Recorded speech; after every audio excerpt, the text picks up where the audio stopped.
So right here, I'm actually standing in the middle of Grand Avenue, and you think, well, there's no cars that are on this road, and that was really by design.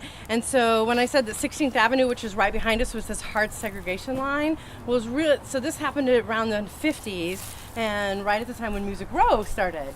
And then there was this idea, there was a lot of encroachment from Music Row trying to get further into the neighborhood.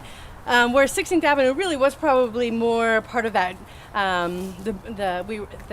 Another term I just remembered is they referred to this area as the Black Bell Mead, right? Because it really where we had professors. The first African American representative to the state assembly lived on the street. M.G. Blakemore, which is Wedgwood turns into Blakemore. I'm sure that's him. M.G. Blakemore was named after that. So we had some really famous people William Edmondson, who's the first African American to have a show at the Museum of Modern Art in New York City for his sculptures. I mean, they all lived in this area. William Edmondson Pike. So he lived on 14th Avenue, closer to Wedgwood. Anyway, so what was happening is there's starting to be, as you imagine, we're coming into the civil rights, 1960s, a lot of tension between the Music Row business and the African American neighbors that lived here. And so the city's idea was, well, let's just block it off and make it harder for people from this neighborhood to get over here. And so this was blocked off, and then one more block further, and we'll make that part of our loop.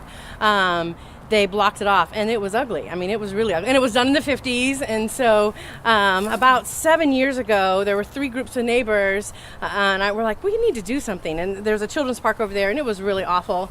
And we got together, just kind of sheer gumption, we said, we should write a grant and get this area improved. And we did, and we got it. It was $250 million to do a community block grant through MDHA, and it truly was about 4 neighbors that got together and wrote it. No, sorry. No, 250,000. Wow. Really expensive grass, so don't step on it. Sorry. $250,000 or 250,000. It's still a lot, and it has given our neighborhood. We've been able to own this part of our neighborhood in a way, and now there was even an idea like, well, maybe we should open it up, and we're like, heck no, you guys can stay over there because we want to keep this a nice residential area, and it buffers us from a lot of those things. So it's just kind of funny how one of those turn the table, kinds of things is like, you may have done that before, but now we're going to own that